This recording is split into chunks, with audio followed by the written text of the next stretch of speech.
Yes, welcome back to the second stanza of the program, The Conversation, coming to you from TV 360 here in Lagos, Nigeria. My name is Nelson Ekujimi, and I still have with me in the studio Comrade Razak Olokoba, a fellow public affairs analyst. Comrade Olokoba, thank you very much. Thank you for being with us. Yes, we want to quickly look at the 2024 national budget that was submitted by President Bola Ahmed Tinubu last week. From reports, we heard that the budget has passed second reading in the National Assembly. And you know, for me, when the president submitted the budget, some persons went on social media and said there was nothing in that document when the president was submitting, as if the president will bring the budget on that day.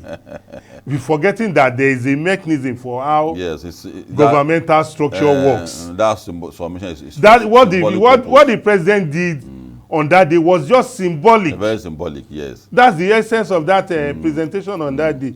And people have already started asking questions about the budget, which for me is a good development, because we must encourage a society. That consciousness. Yes, that people must ask questions, people must be talking. That's the only way our society can get better, because those societies that we envy, that want to be like, are societies in which people talk. Yes. And we must also not run away from the fact that we are in our own climb here, the Yorubas. People say, "Eniba dake, tare abadake." So if you don't speak up, nobody will be able to attend to your problem. Correct. So people are already asking that this budget, what are the items in it, you want to know. And for me, it's good, because you expect that once, just like traditionally, once the president makes the budget presentation to the National Assembly, the next thing is for the Minister of Finance to roll out the snippets, to roll out the budget in details, the line items. But if you ask me, the way some of us are going about it, something that has not, people are already writing all sorts of stories about what they have not seen. So I wonder, maybe they have seen an expo, but as I speak with you, I have not seen it yet. So, like I always tell my people, that I won't talk or I won't discuss an issue in which I don't have the facts. The earlier the budget is taken to the parliament, the better for us, because budget is an economic tool. Yes. And if you don't handle it very well, it's going to impact negatively on the economy.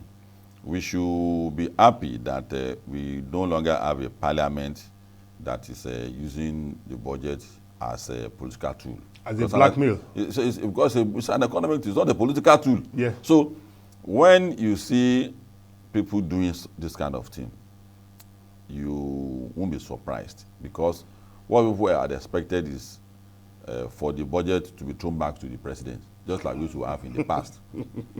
And that is why I tell people that if I'm the president, you are saying that I should not have interest in who will become the head of the parliament. I won't have interest. If you want to be an opposition, the opposition party should go and capture the parliament.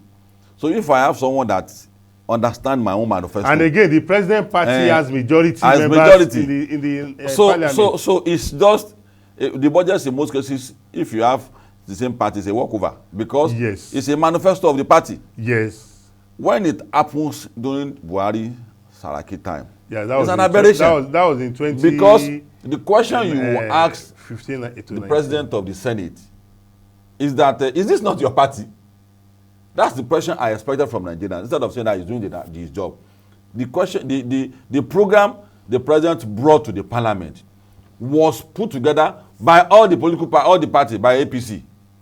So why will you expect Saraki to be antagonizing the budget brought by his own party? By his own party. So that's a contradiction. So in this case too, that is area where we have to shed more light on. That don't expect any throwing of chair at this parliament, because if you ask question, they will answer you. But don't express any controversy. If you have any, you have to raise it. In fact, PDP is at the floor of the house. We have other party members at the floor. Let them raise issues. But if you want a Senate position as a president of the Senate or the Speaker to start throwing panel like he did in the past. It won't happen. I think it is also important for us to let our viewers know that in a democracy, all the three arms of government are supposed to work Together. They are not supposed to be at They are not supposed to be because if the parliament does not make law for the good of the country, the executive will not be able to implement it. So the budget is a law in the making. Yes. We must get that clear. If the parliament does not pass the budget, the executive has nothing to work with. And we don't know the ripples effects. The Lagos Ibadan Expressway. Look at how long because of the Saraki's administration, yes. the chunk of the money, and he distributed the money into constituency project for senators and parliament members. And with the whole country suffer for it. Up to recently that something was able to do about it. So if you are asking of a robust opposition, you must define clearly how it is done all over the world. Even nothing stops. And thank God that we have a National Assembly today that is like a rainbow National Assembly where we have members of the APC, PDP, Labour Party, New Nigerian Party, even SDP, ABGA. So if we want our democracy to develop, it is for us to ask those opposition parties that you should play your role constructively. Yes.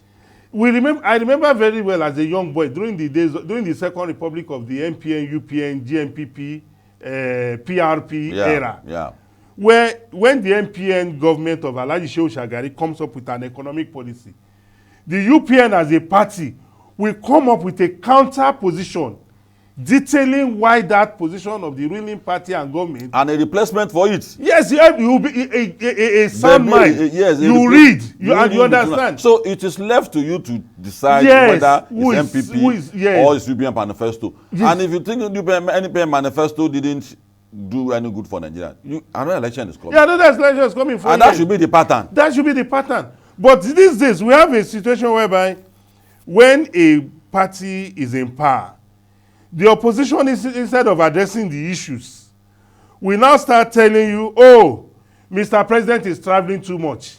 As if Mr. President was traveling. Meanwhile, Mr. President's function does not only domiciles in Nigeria. Yes. He has international function. He has foreign policy that he must pursue. The next thing they will be telling you is that, oh, the president's wife, the handbag she's carrying. And I'm like, what is our business with the handbag of Mr. President's wife? So if you look at the quality of the political class then, and look at the quality of the political class now, it's worrisome. Because then you will see things to learn from them. All the codes we have today that assist us in our school is taken from what Awu has said, what Shagari has said. What Kadibu has said. Yes. Yeah, what some of these things have said. Tell me any political class today. Is that our senator from Kogi that just lost? Is what that you want to quote? A religious war. Religious war. So is that would they be make election? Is that a quotable quote? So the quality of the political class now is worrisome, and that's why me and you, our viewers at home, every stakeholder in Nigeria, all citizens of Nigeria, must begin to push our first 11 into political parties. We have a drop in all the political parties. It might be concentrated in APC, but we have in PDP and other parties too. Such that even if it is APC that has won election, I will always love PDP to say something about APC program. I want to learn. I want to see alternatives. Yes, alternatives. That's why it's democracy. So that's why it's democracy. We want a viral opposition. When your alternative, what you are saying about APC all the time is what will reduce the respect the rest of the world will have for us, you begin to wonder what kind of political class are they. So for us, we need to work more, and we want to encourage Nigerians that our budget is not a political document. It's an economic document. If we join political class to sabotage it, we are in for it. Our economy is at a very delicate moment. Just like the world economy. The world economy. There's no way. It's not rosy anywhere. It's not rosy anywhere in the world. Anywhere in the world. So we must get that very clear. Documentaries of what is going on in America, in London, where our people who are jackpying. So we saw what is going on there. So in Nigeria too, if we must come out of this, we must work together with the government if we must come out of it. Thank you very much, Comrade Razak Olokoba, for your submission on the program today. Well, ladies and gentlemen, that is how far we can go on these issues with regards to State of the Nation on the conversation coming to you from TV 360. Till we come your way again next time, please continue to watch the conversation on TV 360. Bye-bye, and have a great day.